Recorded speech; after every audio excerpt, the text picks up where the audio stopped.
Welcome back to Life's Chillent. My name is Avital, and this week's Parsha is Parshat Matot. Parshat Matot, in one of the main stories, is about the Midianites and the Jews' battle against them.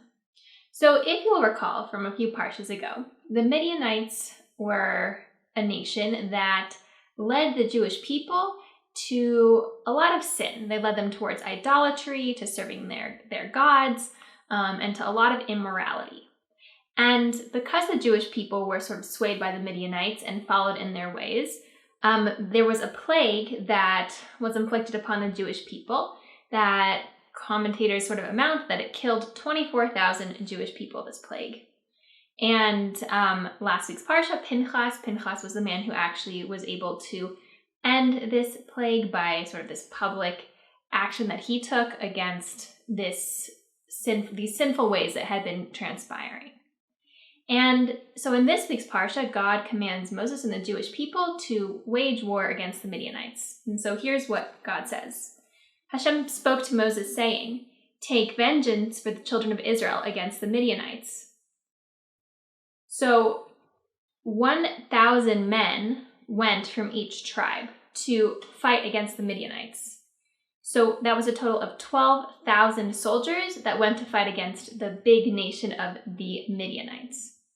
And the Jewish people, the soldiers of these 12 tribes, were able to kill all of the men, as well as the women and the children above a certain age. And in addition, they were able to bring back all of their livestock and, their cattle and all of their wealth that the Midianites had amassed, the Jewish people brought back. And the wealth is divided between the 12,000 soldiers who waged war against the Midianites and the rest of the Jewish people. It's split in half between those two groups. And then something really striking happened that the Jewish people noticed. The Torah tells us the commanders of the thousands and the legions, so that means the people who led the battle, the officers of the thousands and the officers of the hundreds approached Moses. They said to Moses, "Your servants took a census of the men of war under our command, and not one man of us is missing. So we have brought an offering for Hashem."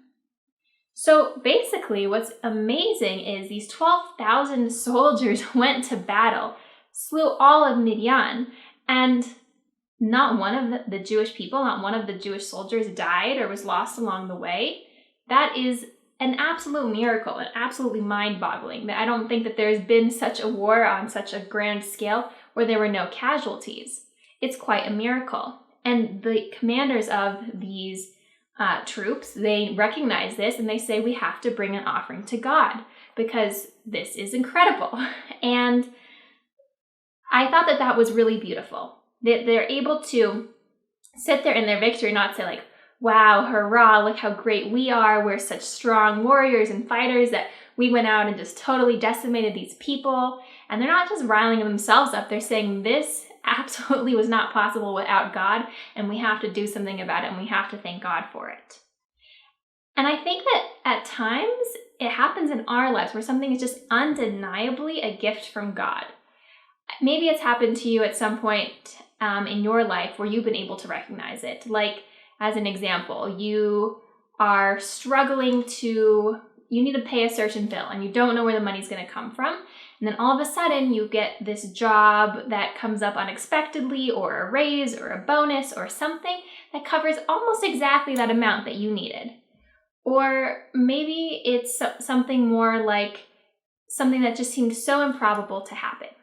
I actually had something like this happen to me recently in my personal life. I recently got engaged and I was thinking about it, what it took for me and my fiance to get to meet each other. We grew up in different countries. He grew up in Israel, I grew up in the United States. We had totally different experiences. I work in a creative field, he works in a more technical field.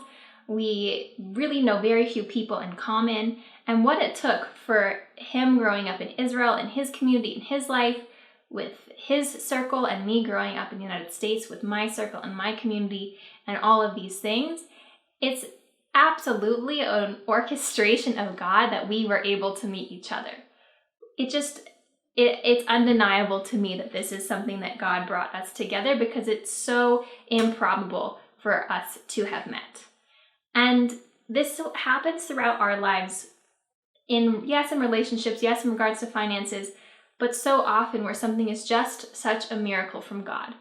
Such a God, you can see the hand of God intervening in your life for something beautiful to happen. And when we see that, the response of the Jewish people was perfect, that they brought an offering to God. They had thanks, they expressed their gratitude, they did something to recognize how incredible this was. Now, we don't live in the time of the temple where we can bring offerings to God, but we can do other things. We can make a donation in honor of this beautiful thing that happened to us, or in honor of just being able to witness God's hand influencing something in our lives. We can just stop and say a personal prayer to God, a personal gratitude of thank you for bringing this thing into my life. Thank you for making this happen. Thank you for this miracle that is clearly something that you influenced. We have a lot of options, but the example that the leaders of the troops, of the Jewish soldiers, created for us by recognizing God's hand and this great miracle, and then going ahead and doing something about it, is such a great example, going ahead and thanking God. And so I hope we can all learn this from this week's Parsha, and I wish you all a wonderful week and a Shabbat Shalom, and I look forward to speaking with you next time.